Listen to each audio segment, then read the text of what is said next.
Let's start with the history behind hyperinflation.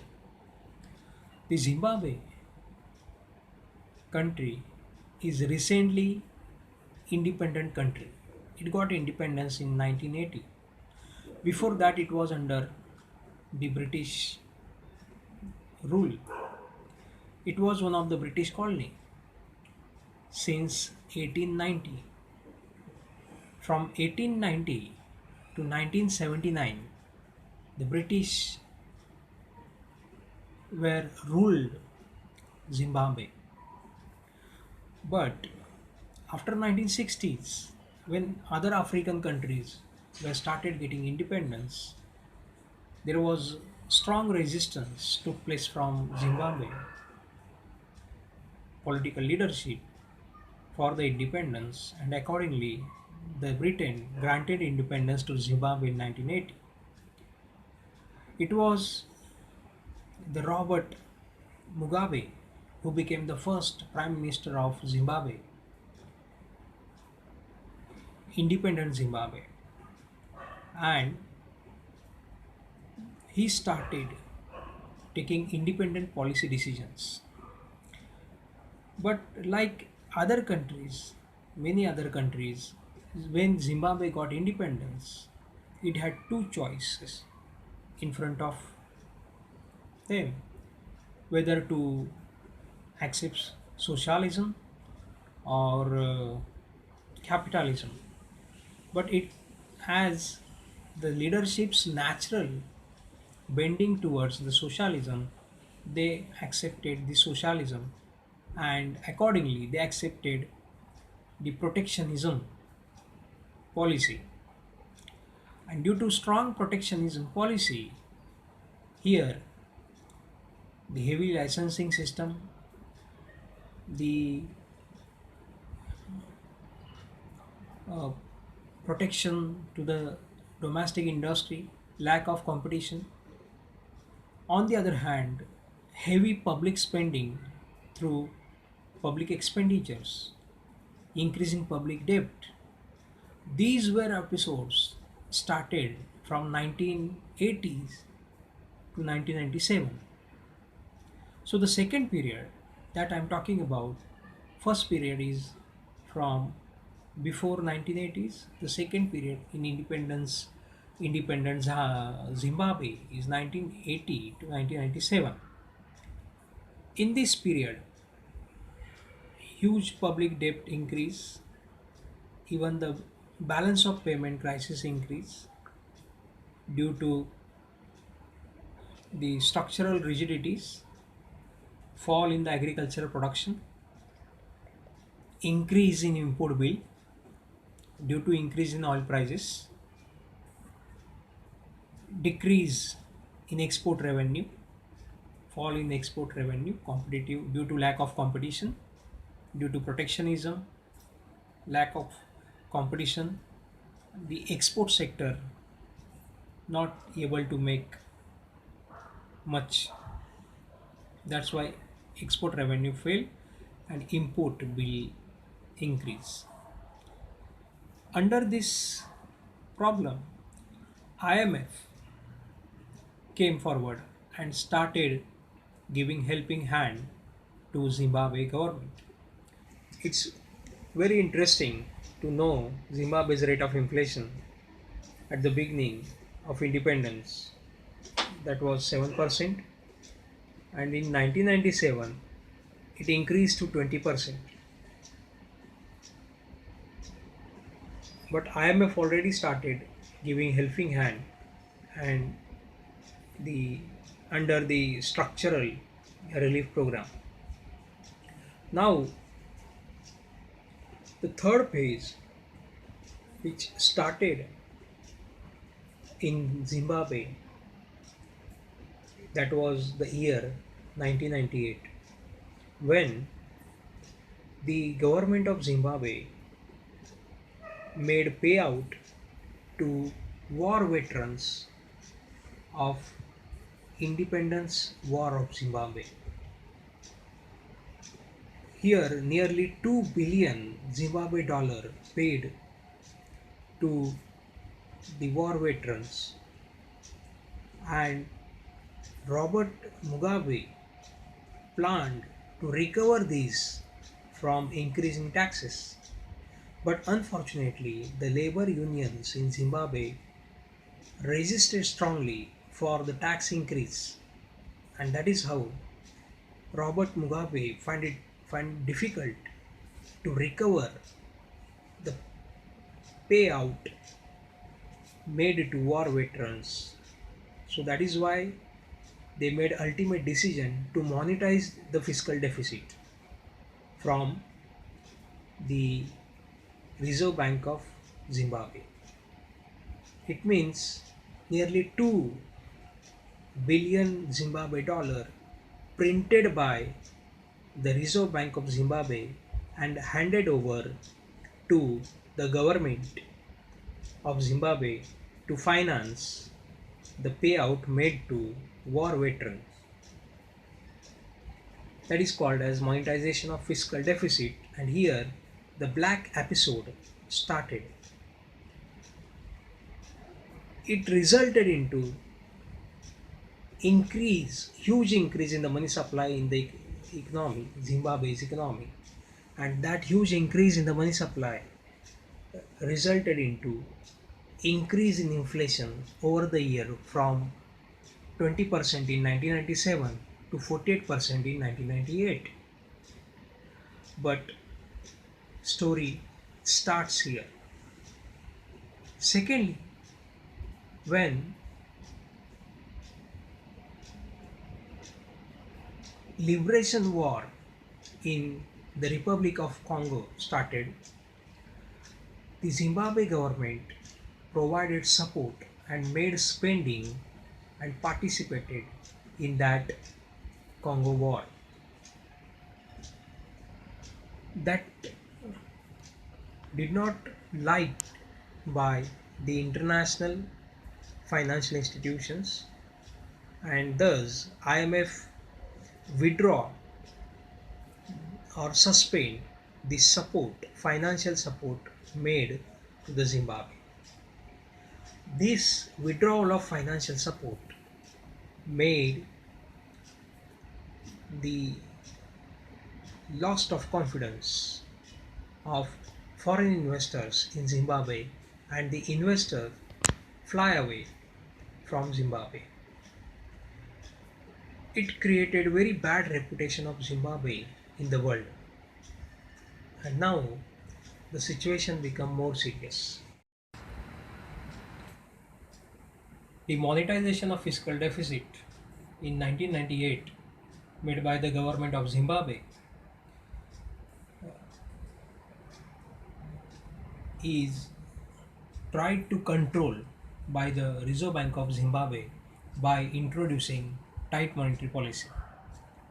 In 1999, the Reserve Bank of Zimbabwe, that is RBZ, introduced increase in the rate of interest, bank rate, and other interest rate in the economy.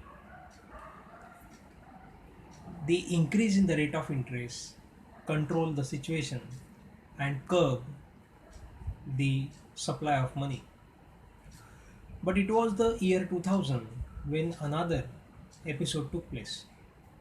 In the year 2000, the land reform, fast track land reform policy introduced by the government of Zimbabwe. Here, the land was concentrated in the hands of few white commercial farmers who were landlords. They were having capital as well as the labor, especially their workers, black laborers. This majority of land was concentrated in the hands of few white people, and the majority of people, that is the black population, was landless. So to make even distribution of the land, government of Zimbabwe introduced land reforms. But these land reforms were supposed to introduce with the help of land donor land donor policy, which was accepted by landlords, that is a white commercial farmers also. But the fast track land reform resulted into the deliberate attempt of invasion on the land ownership by the black organizations, and that resulted into the unrest among the white commercial farmers. Now the black population is having land but not having capital to produce the agriculture. At the same time, it resulted into the fall in the agricultural production. These disturbances in the agricultural sector resulted into tremendous fall in the agricultural production that not only hampers the domestic GDP but also the export sector. Due to tremendous failure of fast track land reform policy and various others problems, here year 2001 started with a huge unemployment. To came out of that unemployment, government wanted to give boost to the productive activities or the productive sector of the economy. That is why the government directly started the quasi fiscal activities by RBZ, that is the Reserve Bank of Zimbabwe. The Reserve Bank of Zimbabwe directly started, once again started with the ease in the monetary policy and started giving direct credit to the productive sector. It also funded, started funding for unrealized foreign exchange, and it also started providing liquidity support to the troublesome banks. It resulted into, once again, the increase in the huge liquidity of the economy that increased the inflation from 48% in 1998 to 100% in the year 2000 and 200% in year 2002. Heavy load of quasi-fiscal activities of RBZ injected huge liquidity in the economy that resulted into huge increase in the inflation. By the end of 2003, the inflation increased to 600%. In December 2003, new governor came in RBZ and he introduced tight monetary policy again by introducing increase in the reserve requirements. These tight monetary policy run so effectively that resulted into fall in the inflation from 600% in December 2003 to 133% in December 2004. Unfortunately, this creep over the inflation or the control of inflation did not last for a longer time. Suddenly, in the year 2005, once again the government of Zimbabwe forced RBZ to once again introduce the quasi fiscal activities of RBZ. It not only reintroduced the quasi fiscal activities of RBZ but also increase its scale, because government wanted to give full support to the production activities. By increasing the money supply, government want to give the boost to the government, boost to the economy. But government did not realize, in the era of hyperinflation, The boost money supply increase cannot give the boost, but instead it always act as a curse. And that's what happened. In the year 2005, 2006, 2007, 2008, continuously 4 year, a strong dose of quasi fiscal activities injected by RBZ into the Zimbabwe economy. It resulted into an uncontrolled situation. After 2006, the government of Zimbabwe stopped releasing the inflation data, but according to the IMF, the inflation of 2008 reached to 500 billion percentage. Huge monetization of fiscal deficit by government of Zimbabwe and the quasi fiscal activities of the Reserve Bank of Zimbabwe resulted into hyperinflation. It also means that these two activities resulted into huge printing of currency, Zimbabwe dollar bill, and release into the economy, pouring into the economy. But the number of goods and services did not increase. Rather, the number of goods and services started concentrating or reducing. This contradiction resulted into increase in the price level beyond control and the hyperinflation arrived. This hyperinflation forced Zimbabwe to made history that Zimbabwe became the first country to introduce highest denomination note into the history of monetary economics. Zimbabwe introduced $100 trillion note or bill, Zimbabwean dollar bill, into the economy. That was nearly worthless. At the end of 2008, the government of Zimbabwe realized that many attempts to increase or to make boost to the economy by increasing the quantity of money is totally failed.